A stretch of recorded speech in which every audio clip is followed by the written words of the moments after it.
Welcome students. આજે આપણો second day છે, ચેપ્ટર નંબર 4. આ ચેપ્ટર 4 છે, એનાલિસિસ ઓફ ફાઇનાન્શિયલ સ્ટેટમેન્ટ, નાણાકીય પત્રકોનું વિશ્લેષણ. અમુક લોકો એવું વિચારે કે સેટરડે રજા, એ દિવસે મારી મજા. આ તો સારું છે કે કેલ્ક્યુલેટર વાપરતા નહોતું આવડતું એ દિવસે સ્ટુડન્ટ્સને બધાને. જે દિવસે કેલ્ક્યુલેટર વાપરતા આવડતું હોત તો આ ચેપ્ટર પતી ગયું. પણ એ દિવસે જે પણ આયા હતા ને એ લોકો કેલ્ક્યુલેટર નહોતા લાયા અથવા તો કેલ્ક્યુલેટર વાપરતા નહોતું આવડતું. બરાબર? આજે પણ જો એવું થશે તો આ બાકી જ રહેશે, કારણ કે આ ચેપ્ટર કેલ્ક્યુલેટરનું છે, બાકી નવું કશું નથી. તો ફરીથી આ લેક્ચરની અંદર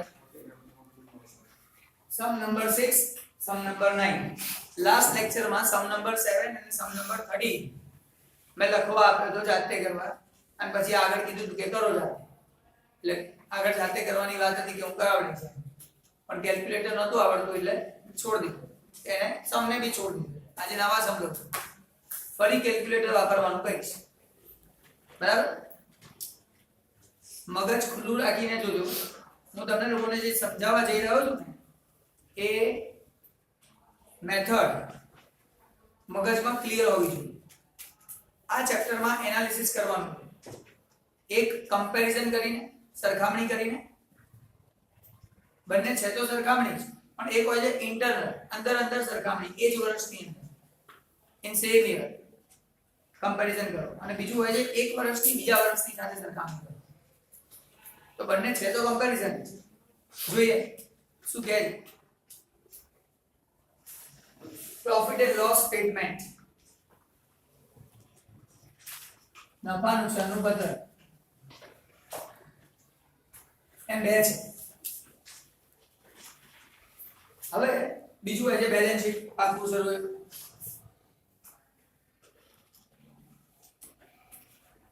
આ બંનેમાં common size statement and comparative statement. Comparative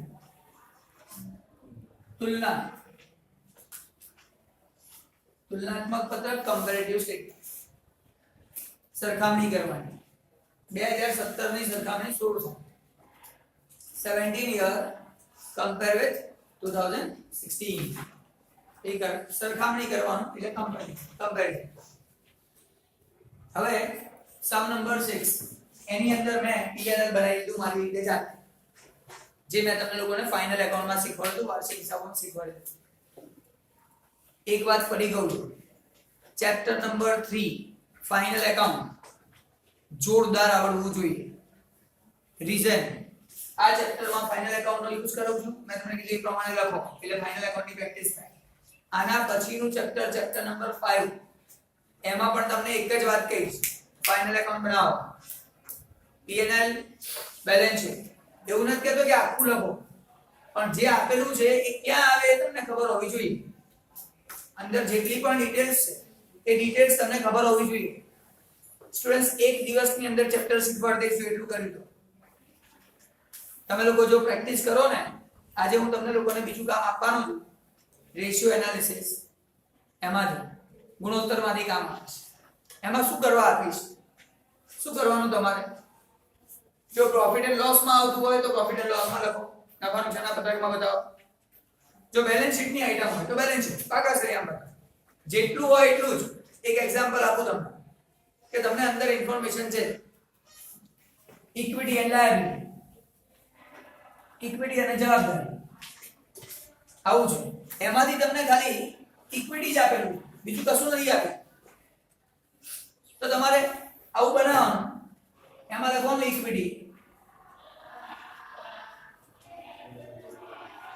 share holder fund, શેર હોલ્ડરોના ભંડોળ, આવું લખવાનું. એની અંદર પહેલું અને બીજું આ બે જ આપ્યું.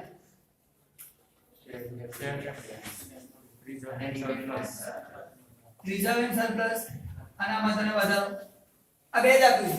તો જે સમમાં જે આપ્યું છે એટલું બનાવવાનું, બીજું બધું છોડી દેવાનું, નહીં રાખવાનું.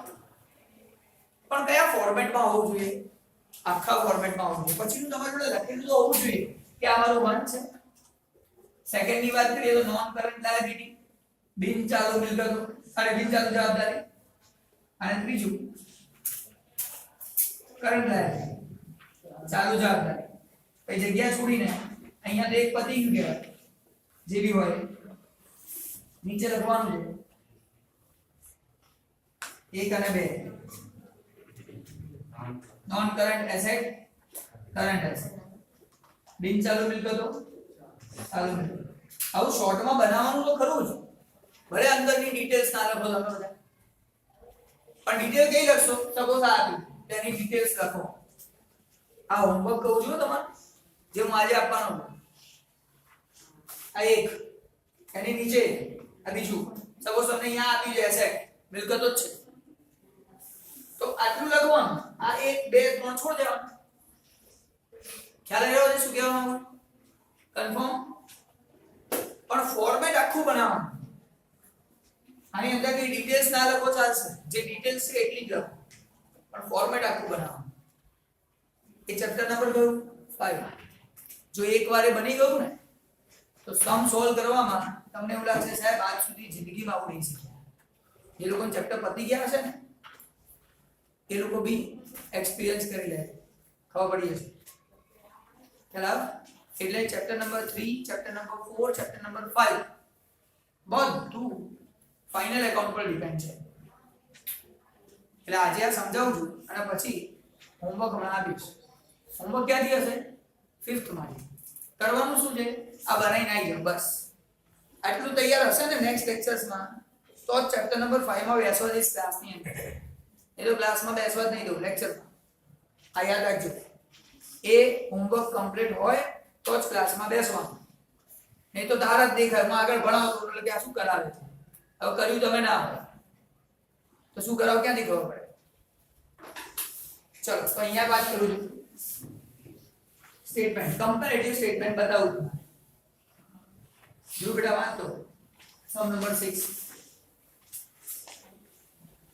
Profit and loss statement of the year ending on 31/3/2016 and 31/3/2017 of Shankar Limited are given as follows. Okay, profit and loss આપી દીધું, નફા નુકસાન આપી દીધું.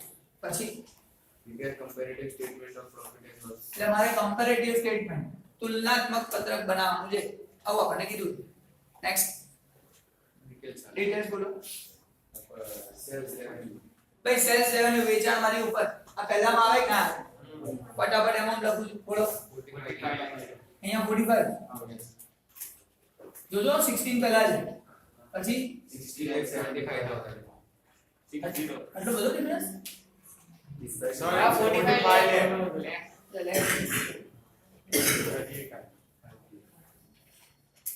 45 લાખ 60,75,000 ઓકે. પછી Other income. બે અઢાર માં એટલે નીચે લખું અને આવો બોલ પેલી 10 lakh. હજી Expenses of cost of goods is consumed. હવે સાંભળજો સર આમાં તો ક્યાંય છે જ નહીં તો યાદ રાખજો અત્યારે શીખવાડું છું 5th ચેપ્ટર માં બી કામ આવશે. કોસ્ટ ઓફ ગુડ્સ કન્ઝ્યુમ, વપરાયેલ માલની પડતર એ આ ફર્સ્ટ અને સેકન્ડ આ બંનેનું ટોટલ કરો એટલે કોસ્ટ ઓફ ગુડ્સ કન્ઝ્યુમ વપરાયેલ માલની પડતર મળે. હવે સર તમારે કેવી રીતે લખવાનું? તો આવું નહીં લખવાનું, તમારે આ કેન્સલ કરજો. નામ કયું હોવું જોઈએ? એક જ, કોસ્ટ ઓફ ગુડ્સ કન્ઝ્યુમ. અત્યારે એવું ના કરતા, અત્યારે આઉટ રાખજો. અત્યારે કેમ આવું કરશો? તમારા મગજમાં ક્લિયર હોય આ બંનેનું ટોટલ કરો એટલે આ મળે. હવે તમે કહેશો સર આવું ક્યાંક હશે તો ખરા ને, કોઈ જગ્યાએ આવું આપ્યું તો હશે જે તમે કહો છો સાચું છે. પરચેસ ખરીદી, ચેન્જ ઇન સ્ટોક એટલે opening stock minus closing stock, બરાબર? તો purchase plus opening stock minus closing stock આવું કરો એટલે આપણને શું મળે? કોસ્ટ ઓફ ગુડ્સ કન્ઝ્યુમ મળે, વપરાયેલ માલની પડતર મળે. એવું પેજ નંબર 215 પર આપેલું છે. જુઓ પેજ નંબર 215 એની ઉપર તમને નીચે ટિક માર્ક કરીને આપેલું છે. Opening stock plus purchase expense minus closing stock પછી લખી છે કોસ્ટ ઓફ ગુડ્સ કન્ઝ્યુમ. દેખાય છે? એટલે બને કેવી રીતે ફોર્મ્યુલા યાદ ના રાખવાની હોય આ રીતે ઈઝીલી ખબર પડી જાય ક્લિયર છે અને એની અંદર ડાયરેક્ટ વેજીસ મજૂરી એ બધું પ્લસ કરો એટલે એ પ્લસ કરીને પછી આપેલું factory expense factory cost factory ના ખર્ચા એ પ્લસ કરીને બાજુ નીચે લખીએ કોસ્ટ ઓફ ગુડ સોલ્ડ વેચેલ માલ નહીં પણ 215 પેજ 215 ઉપર આ વસ્તુ આપેલી એટલે તમને ક્લિયર થાય કે હા સર છે તો આ જ ખાલી ફોર્મ્યુલા બનાવી દીધી બસ તો આપણે આનું ટોટલ કરીને જે પણ છે અહીંયા લખીએ છીએ બોલો એમાં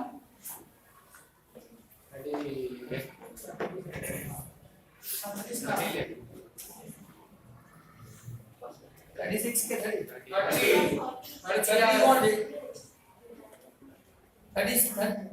36 લાખ કોણ કહે છે આ શું પ્રોબ્લેમ છે અચ્છા અને બાજુમાં 36 lakh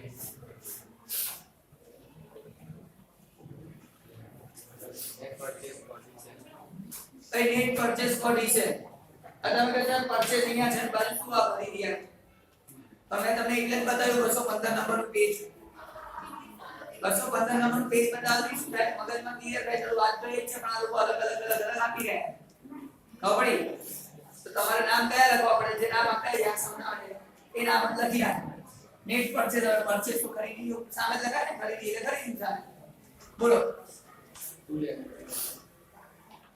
2,70,000 પછી engine stock change in stock A B આપી સમજો આ સમ કેટલો ખોટો છે કોન્સેપ્ચ્યુઅલી તમને ટોટલ આપે અને તમને આ અલગથી આપે તો શું ખોટું ના હોય પણ આપણે શું છે આ ચેપ્ટર ની અંદર લોકો શું કીધું છે કરવાનું કમ્પેરેટિવ સ્ટેટમેન્ટ તુલનાત્મક પત્રક બનાવો એટલે આપણે બહુ માથાકૂટ કરવી નથી આગળ જશો એટલે ફાયદો થાય એટલા માટે તમને કહી દઉં અને મને ખબર હતી આ ક્વેશ્ચન આવશે એને કરતા પહેલા બતાવી દઉં 215 નંબરનો પેજ એટલે ક્લિયર થાય કે શું કહેવા માંગે ચલો એન્જિન સ્ટોકમાં શું છે 70,000 90,000 પછી employee benefit expense હા employee benefit expense ભાઈ કર્મચારી લાભના ખર્ચા આ રીતે. કેટલા 4 લાખ બાજુમાં 5,60,000 પછી financial cost finance 90,000 90,000 1,35,000 depreciation and amortization 70,000 1,05,000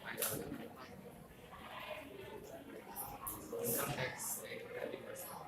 આ ઇન્કમ ટેક્સ 30% ગણવાનું એ તો પછી ગણાય પછી ભાઈ સ્ટુડન્ટ હવે સાંભળો પહેલા આ બંનેનું ટોટલ કરી દઈએ 55 અમારી ઇન્કમ થઈ ગઈ 67,75,000 આ ઇન્કમ થઈ ગઈ અહીંયા આ બધા કોસ્ટ ખર્ચાનો સરવાળો કરી આ સેકન્ડ લેક્ચર છે ને હા 28 ને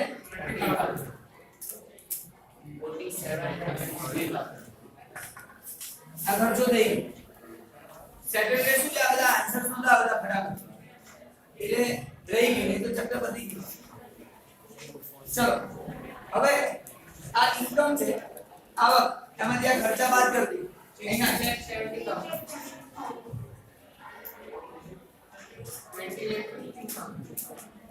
50 હવે સ્ટુડન્ટ્સ આના 30% કરવા 30% એટલે કર વેળા મળે 1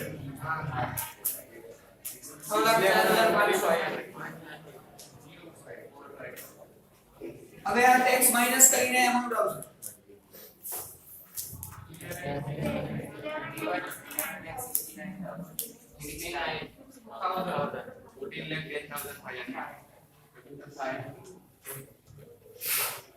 બરોબર છે હવે આ વસ્તુ કઈ નવી બનાવી શું કરવા કરાવડાયું ફાઇનલ એકાઉન્ટ રિપીટ કરવા તમારું ફાઇનલ એકાઉન્ટ જોરદાર મજબૂત થવું જોઈએ બસ એના માટે સર આ શીખવાડો કમ્પેરેટિવ સ્ટેટમેન્ટ કમ્પેરિઝન તુલનાત્મક પત્રક તુલના કરો તો આપણે આ 17 નું 16 સાથે કમ્પેરિઝન કરીએ. ઇન્ક્રીઝ થયું કે ડિક્રીઝ થયું, વધ્યું કે ઘટ્યું, એ આપણે અહીંયા લખવાનું છે. તો આપણે 17 માંથી 16 માઈનસ કરજો. આમ તો કોમન સેન્સ થી બી ખબર પડે. અહીંયા 45 લાખ હતું, 45 લાખ વેચાણ, અને અહીંયા 60 લાખ, તો વેચાણ વધ્યું છે, ઇન્ક્રીઝ થયું, કે આપણે ખબર તો પડે. પણ મગજ ના દોડાવવું હોય તો 17 માંથી 16 માઈનસ કરો, પ્લસ માં આન્સર આવે તો ઇન્ક્રીઝ, માઈનસ માં આન્સર આવે તો ડિક્રીઝ. સિમ્પલ છે. ચલો તો માઈનસ કરીએ. 15,75,000 આ પ્લસ માં આન્સર આવ્યો તો પ્લસ જ લખવાનું. તો બ્રેકેટ માં લખવાનું 3 લાખ, માઈનસ હોય તો બ્રેકેટ માં લખો. ભાઈ માઈનસ માં આન્સર આવ્યો, ઘટ્યું, ડિક્રીઝ થયું. અને માઈનસ કે પ્લસ, તો પ્લસ એમને એમ લખો. 270 માઈનસ 2 લાખ, 70,000 પ્લસ આવ્યો તો પ્લસ લખો. 36 લાખ માઈનસ 30 લાખ, પ્લસ છે તો પ્લસ આવ્યો. 90 માઈનસ 70 પ્લસ તો પ્લસ. 56 માઈનસ 40 પછી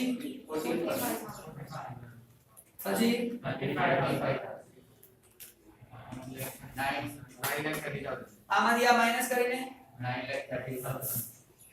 30.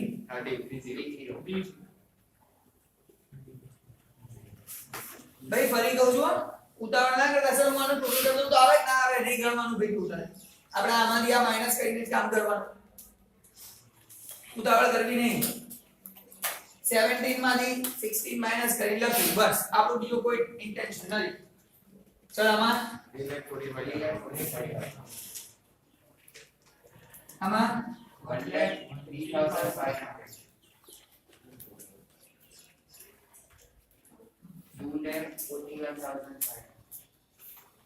પતી ગયું.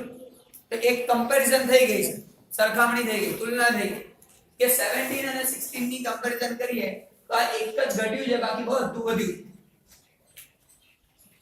આને કહેવાય કમ્પેરિઝન કરવી, તુલના કરવી. પણ એમાઉન્ટ ખબર પડે કે કેટલી એમાઉન્ટ વધી, એમાઉન્ટ રૂપીસ એ જ ખબર પડી અત્યાર સુધી. પણ મારે તો રૂપીસ તો જોઈએ જ છે, એની સાથે પર્સન્ટેજ ટકા પણ જોઈએ છે કે કેટલા ટકા વધ્યા કે ઘટ્યા, ઇન્ક્રીઝ થયું કે ડિક્રીઝ થયું. How many percentage increase or decrease, that also I want to know. હવે percentage find કરવાના.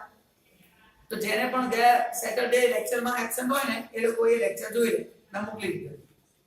પણ અત્યારે ડાયરેક્ટ શીખવાડ દઉં. આ જે ઇન્ક્રીઝ ડિક્રીઝ છે, વધારો ઘટાડો છે, એને ડિવાઇડ બાય બેઝ આધાર 2016 છે, આન્સર મળી જાય. એટલે કેલ્ક્યુલેટર માં શું કરવાનું,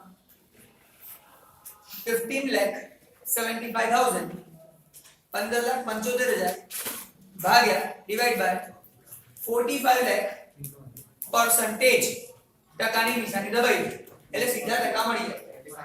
35 તો 35 મારો આન્સર. પતી ગયું. હવે અહીંયા કરીએ 3 lakh divide by 10 lakh percentage, કેટલા 30 ખબર પડે છે. પછી 12,75,000 divide by 55 lakh percentage 23.1 plus માં જ આવશે. અચ્છા, આવું તમારે આ બધા ડિવાઇડ બાય આ પરસેન્ટેજ કરો એટલે આ બધી વેલ્યુઝ મળી. હું વેલ્યુઝ સીધી લખું છું, તમે બધા કરી નાખી લો, માની લો.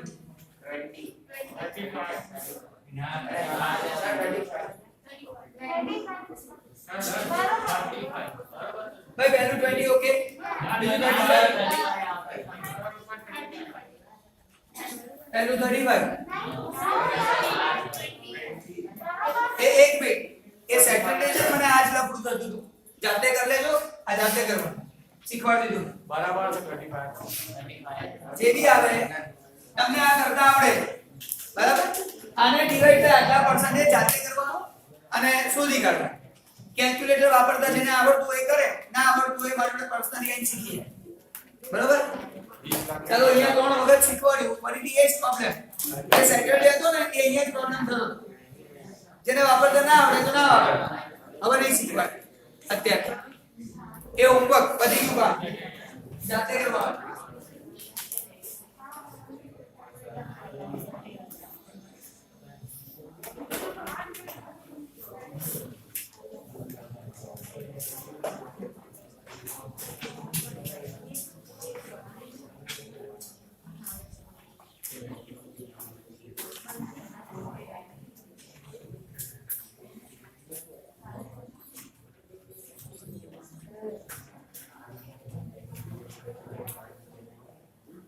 ચલો સ્ટુડન્ટ્સ હવે એક સિમ્પલ વાત બીજી શીખવાડું સમ નંબર 9 સમ નંબર 9 માં તમને લોકોને બેલેન્સ છે પાક્કું સરળિયો આપી દઉં એમાં પણ હું તમને લોકોને ખાલી બે જ આઈટમ બતાવીશ બરાબર કરવાનું આ જ છે કઈ નવું નથી કરવાનું આ 2016 જ છે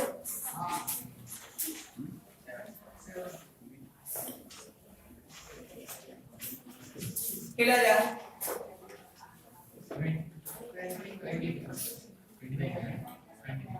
20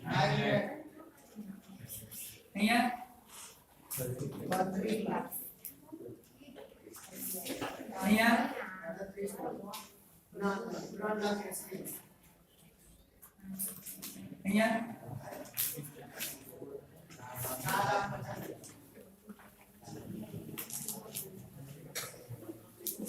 આગળની બધી ડિટેલ્સ તમને ખબર છે શું છે હું ખાલી આટલું જ બતાવું છું તમને ધ્યાનથી સમજજો તમને એમ કે કમ્પેરેટિવ બેલેન્સ શીટ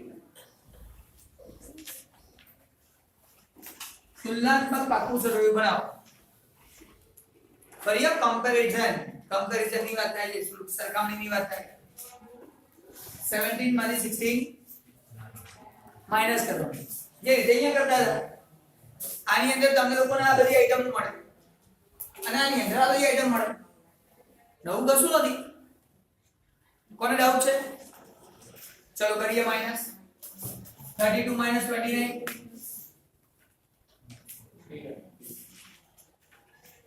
450 minus 380 70,000 બરોબર ને તો આ ઇન્ક્રીઝ છે વધ્યા છે તો લખી નાખ્યા ઇન્ક્રીઝ ઘટ્યા હોય તો બ્રેકેટમાં લખે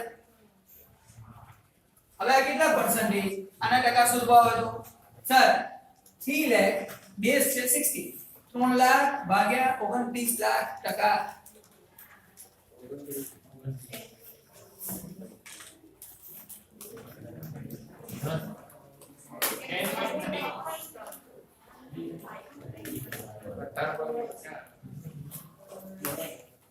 ફરી કેલ્ક્યુલેટર વાપરતા નહીં આવડતું તમારે જાતે કરજો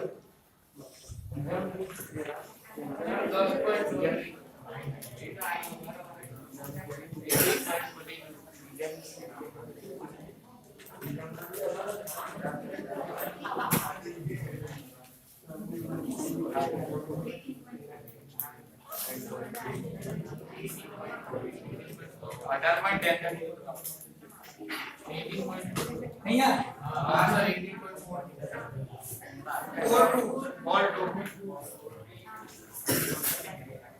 પતી ગયું આવી રીતે તમારે શું કરવાનું આખું બેલેન્સ શીટ કરવાનું નવું શું છે માઈનસ કરતા આ ચેપ્ટરમાં મારે માઈનસ કરતા શીખવાડવાનું ટકા શોધતા શીખવાડવાનું બાકી આગળના ચેપ્ટરમાં બેલેન્સ શીટ શીખવાડ્યું તો પીએનએલ બી શીખવાડ્યું એ તો અને આમાં તો મોટી વાત શું છે ખબર છે આ ચેપ્ટરની અંદર પીએનએલ નફા નુકસાનનું પત્રક આવે ને તો જ બનાવવું પડે બાકી બેલેન્સ શીટ તો હંમેશા તૈયાર રાખશે બોર્ડની એક્ઝામમાં બી તૈયાર રાખશે 4 માર્કનો એક ક્વેશ્ચન આવશે આ 4 માર્કનો ક્વેશ્ચન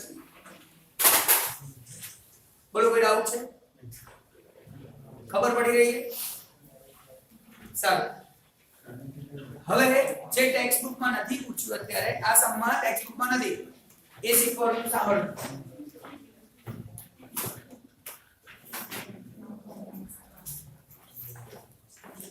તમને એમ કે કમ્પેરિઝન કરો, કમ્પેરેટિવ સ્ટેટમેન્ટ કરો, તો 17 નું 16 સાથે કમ્પેર કરો. તમને કે કોમન સાઇઝ સ્ટેટમેન્ટ બનાવો. ઇંગ્લિશ મીડિયમને ગડબડ થવાના ચાન્સીસ છે. જો એટલે ઉપર વાંચ જ નહીં દે, જરા ધન સીધું માઈનસ કઈ મૂકી એટલે પતી. Last year, last two last year, ગયા વખતે તો એક્ઝામ જ નહોતી, એના આગલા વર્ષોમાં 96 માર્ક્સ આયા હતા છોકરી. કેટલા? 4 માર્ક કયા ગયા હતા ખબર છે આના? કમ્પેરેટિવ સ્ટેટમેન્ટ કરીને આવી હતી અને પૂછ્યું હતું કોમન સાઇઝ. આંખો બંધ કરીને માઈનસ કરીને પર્સન્ટેજ કરીને શોધી કાઢ્યું. અને 96 માર્ક્સ. અને 4 માર્ક્સ કયા ગયા? આ હવે હાર્ડ હતું. જે 96 લાવે એના માટે આ વસ્તુ હાર્ડ હતી. પણ વાંચવું જ નહીં ઉપર. મેક્સિમમ सम्स કયા પૂછાય? કમ્પેરેટિવ. મેક્સિમમ કમ્પેરિઝન વાળું પૂછાય. કારણ કે એ હાર્ડ પડે કેલ્ક્યુલેશન. અને કોમન સાઇઝ એકદમ સહેલું પડે. તો પ્રેક્ટિસ મેક્સિમમ કોમન કમ્પેરેટિવ ની કરી હોય. સમ કરીને આવે કોમન સાઇઝ. અરે કોમન સાઇઝ પૂછ્યું અને કમ્પેરેટિવ નો સમ કરીને આવે. એટલે ગડબડ થઈ ગઈ. તમારી મરજી, ધ્યાન આપશો કે નહીં આપો, પણ વાંચજો ધ્યાનથી. ઇંગ્લિશ મીડિયમને ખાસ તકલીફ પડી શકે. કારણ કે વર્ડ છે ને કોમન કમ્પેરિઝન એટલે COM સરખું હોય. જો એટલે આખું વાંચ જ નહીં એટલે પતી ગયા પૂરું. તો ધ્યાન રાખજો, તકલીફ છે. આપણે કોમન સાઇઝ સ્ટેટમેન્ટની વાત કરીએ. ગુજરાતીમાં શબ્દ બદલાઈ જાય છે. સમાન માપ, ઓલું છે તુલના, ખબર જ પડે માઈનસ કરો. અને સમાન માપનું પત્ર, નામ જ અલગ છે. સારું, એમાં કરવાનું શું? તો એક જ વર્ષ ઇન્ટરનલ પર્સન્ટેજ, અંદરના ટકા. કોઈની સાથે કમ્પેરિઝન નહીં.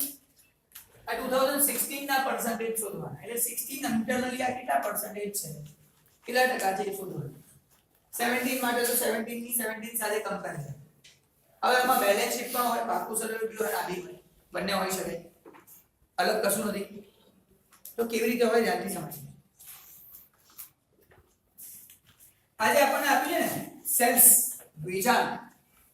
આ વેચાણ જે છે એ મારું 100% છે. સેલ્સ 100% કહેવાય એવું માનો. તો સેલ્સના બેઝિસ પર, વેચાણના આધારે આ નીચેની જેટલી પણ રકમ છે એ કેટલા ટકા છે? નીચેની બધી બસ એ શોધી કાઢો. એટલે તમારું કામ પૂરું. એક એક્ઝામ્પલ થી સમજો. 45 lakh 100%. So 10 lakh how many percentage? આપણે હું સ્ટેપ મૂકતા નાના બધું ઉપર મૂકું.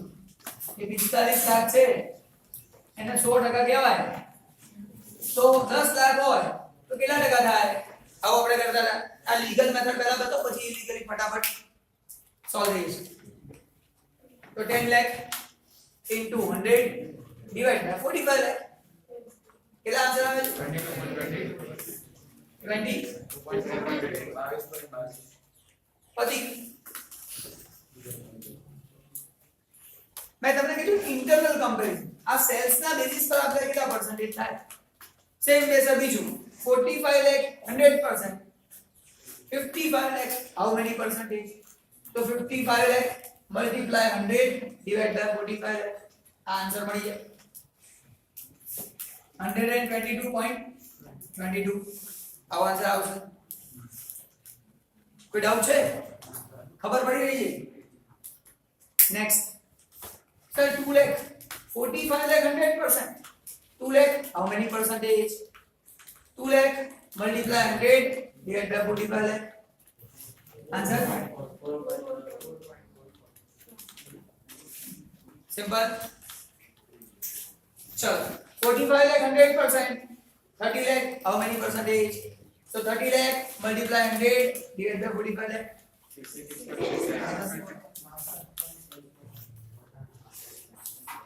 હવે સ્ટુડન્ટ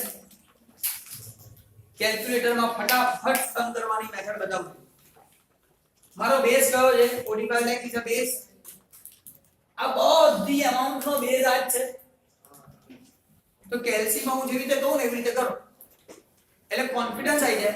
આગળ હું એક બી સમ કરવાનું નથી. બરાબર? જોઈ લેજો આટલાના આન્સર. હું કહું એ પ્રમાણે કરતા જાઓ. 10 lakh divide by 45 lakh percentage. આ એક સ્ટેપ થયું. ફર્સ્ટ સ્ટેપ આવું કરું એટલે તમારો આટલો આન્સર આવી ગયો. આ 10 લાખ ની સામેનો આન્સર આવી ગયો. બીજું સ્ટેપમાં કોઈ બટન દબાવવા નહીં, ડાયરેક્ટ લખો 55 લાખ 55,000,55 લાખ percentage. બસ આટલું જ કરો, આવી જશે. જે ના આવે એ લોકો સારી કેલ્સી કરો. એને કેલ્સી બદલવાની જરૂર છે. ચલો ભાઈ બીજું, ડાયરેક્ટ કોઈ બટન દબાવવાનું નહીં, 2 લાખ percentage એટલે આવી જશે. 30 લાખ percentage એટલે આવી જશે. 70,000 percentage બોલો.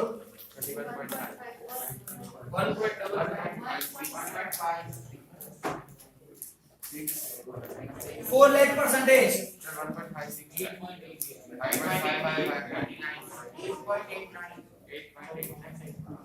90,000 percentage 70,000 percentage 3 lakh 83,000 sorry 38 lakh 30,000 percentage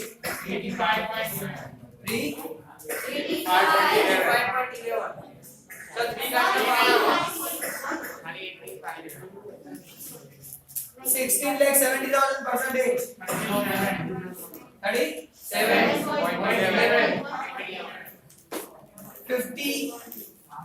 55 lakh 1,000 percentage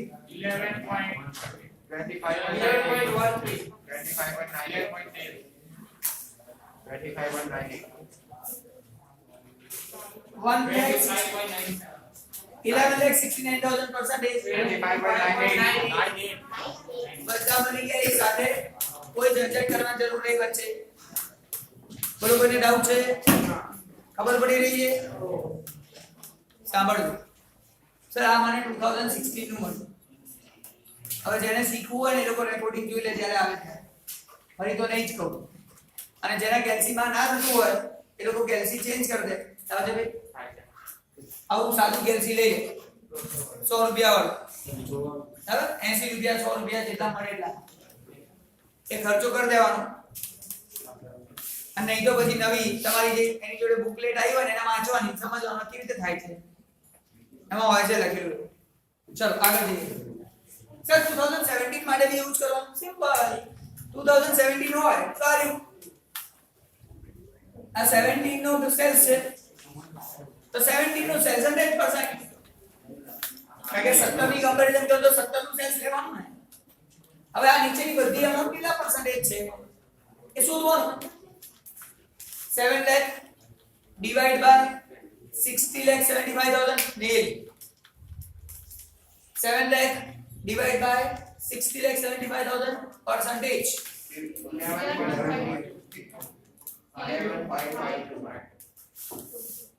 પછી એકવાર આ કરી દીધું એટલે કામ પૂરું થઈ ગયું. એકવાર કસરત કરવાની પછી તો સીધું 6,775,000 percentage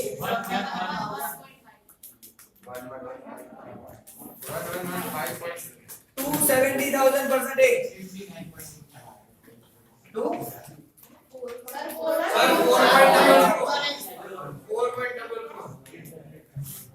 36 lakh percentage 59.2.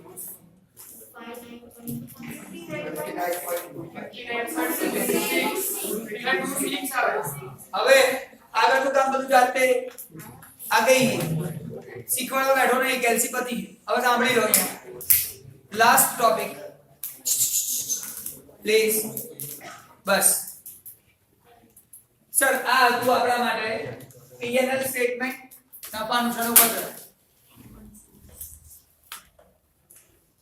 કમ્પેરેટિવ સમાન માપનું કહેતો. હવે વાત આવે છે balance sheet. Comparative balance sheet, common size balance sheet. સમાન માપનું પાકું સરવૈયું આવું કે સર આમાં સેલ્સ ને બેઝ લીધા આમાં તમારે ટોટલ લાયબિલિટી ટોટલ એસેટ અહીંયા જે કુલ મિલકતો ને કુલ દેવા હોય એને બેઝ લેવા એને 100% કાઉન્ટ કરવા એક્ઝામ્પલ સમજાઈ દઉં ફરી બેલેન્સ શીટ હોય તો પાકું સરવૈયું હોય તો કુલ મિલકતો કે દેવા જે પણ આપ્યું હોય એ આપણો બેઝ અને જ્યારે આ આપ્યું હોય તો સેલ્સ ને બેઝ વેચાણને આપણે આધાર લઈશું 100% તો અહીંયા જો આ બધું તો લખેલું છે હવે આની જરૂર નહીં વાંચવાની ગયું હવે મારે બનાવવાનું છે કોમન સેન્સ સમાન માપનું પદ્ધત કરવું તો ટકા શોધવાના તો 16 ના અલગ અને 17 ના અલગ બંનેના ટકા પર્સન્ટેજ અલગ અલગ કરવાના તો ટોટલ લાયબિલિટી તમને લોકોને સમમાં આપેલી છે 60 lakh 60 75 ભાઈ 60 લાખ અને 75 લાખ આપેલા ઇવન લાયબિલિટી અને એસેટ બંને સેમ જ હોય મિલકત અને દેવા બંનેનું ટોટલ તો સરખું જ હોય તો બેલેન્સ શીટ કહેવાય ને બરાબર પાકું સોય તો જ બને બોલ આનો ટોટલ 45 આ 45 લાખ અને 43 લાખ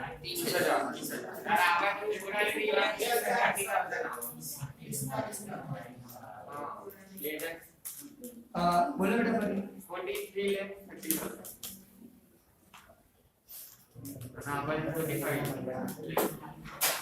બરાબર છે આ પહેલા જે બોલ્યું એ કોણ હતું?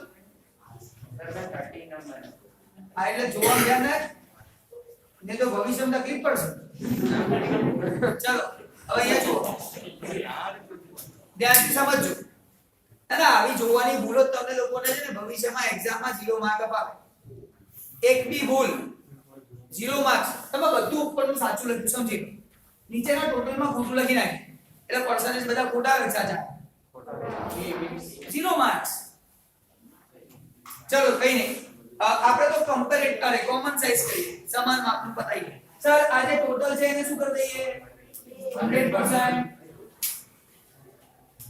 આ ટોટલ 100% તો અહીંયા જે બી આપ્યું છે એ બધા કેટલા પર્સન્ટેજ આના જેવું આ ટોટલ 100% તો આ બધા કેટલા તો આને ડિવાઇડ બાય આ કર્યું તો આમે શું કરવાનું 29 લાખ ડિવાઇડ બાય 43,30,000 percentage